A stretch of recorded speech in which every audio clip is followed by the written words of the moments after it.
Flashback. Hello everyone, সবাইকে নমস্কার, আদাব। কেমন আছেন সবাই? আশা করছি সবাই খুব ভালো আছেন। নতুন আরেকটা রেসিপিতে সবাইকে ওয়েলকাম। নতুন আলু লবণ দিয়ে খুব ভালো করে সেদ্ধ করে নিলাম। যেহেতু এটা নতুন আলু, সেদ্ধ হতে খুব একটা সময় লাগে না, একটু লবণ দিলে আরও সুন্দরভাবে সেদ্ধ হয়ে যায়।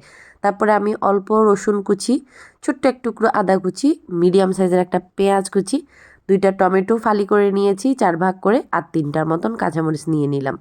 এবারে যেটা মেইন উপকরণ সেটা হচ্ছে ডিম। আচ্ছা, আপনারা তো আমার পেজে অনেকেই আছেন বিভিন্ন ডিস্ট্রিক্টের।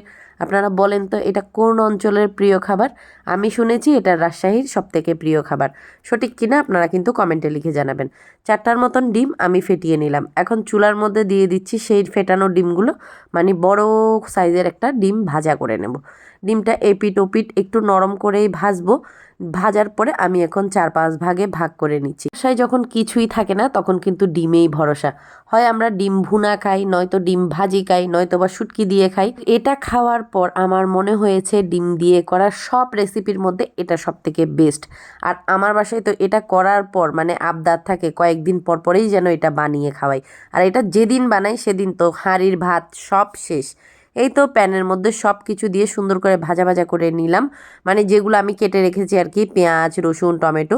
আর টমেটোগুলোকে লবণ দিয়ে একটু গলিয়ে নিলাম, কারণ আমার বাসায় টমেটো তেমন একটা কেউ পছন্দ করে না।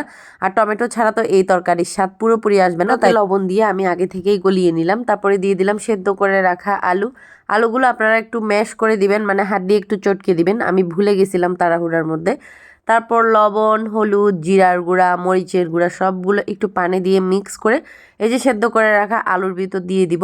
একটু পানি দিলে মশলাগুলোও কিন্তু সুন্দরভাবে গলে যায়, মশলার ভিতর যে দানা দানা ভাব সেটা আর থাকে না। এবারে কিন্তু পরিমাণ মতো ঝোল দিয়ে দিব।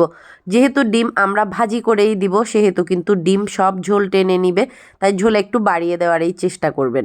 তো রেসিপিটা যারা দেখা শুরু করেছেন সবাই একটা লাইক দিবেন। পুরো রেসিপিটা দেখার পর আপনার কেমন লেগেছে সেটা জানাবেন। যদি ভালো লাগে অবশ্যই প্লিজ একটা শেয়ার করে দিবেন, যেন সবাই দেখতে পায় আর সবাই যেন এই টেস্টি রেসিপিটা করে খাওয়ার একটা সুযোগ পায়। তারপরে ভেজে রাখা ডিমগুলো দিয়ে দিলাম। দিয়ে দেওয়ার পর এপিট ওপিট একটু উল্টে দিবেন 2-1 বার করে 2 মিনিট পর পর। ব্যাস মিনিট 5-এর মতন কিন্তু রান্না করলেই এটা রেডি হয়ে যায়। এই রান্নাটা চাইলে নাকি মাছের মাথা দিয়েও করা যায়, তবে আমি কখনো মাছের মাথা দিয়ে করিনি, প্রতিবারেই কিন্তু ডিম দিয়ে করেছি। তারপর রান্নার শেষ পর্যায়ে দিয়ে দিলাম 1 চামচের মতন গরম মশলার গুঁড়া। তারপর 2টা কাঁচামরিচ আমি ভেঙে দিয়েছি, ধনেপাতা থাকলে অবশ্যই ধনেপাতাও দিতে পারেন। আমার কাছে ধনেপাতা ছিল না তাই আমি এটা স্কিপ করেছি আর কি। তো যাই হোক, রান্নাবান্না কিন্তু এখন শেষ পর্যায়ে। এই তো দেখুন বলক উঠছে, মানে ঝোলগুলো খুব সুন্দরভাবে ডিমের গায়ে লেগে লেগে গেছে। রান্নাটা আপনি যাকেই করে খাওয়ান না কেন সে কিন্তু আপনার প্রশংসায় পঞ্চমুখ হয়ে যাবে। সেই সাথে আপনার একটা তরকারি দিয়ে নিজেরই অনেকগুলো ভাত খাওয়া হয়ে যাবে। আজকে তবে এই পর্যন্তই, কাল আবার দেখা হবে। বাই।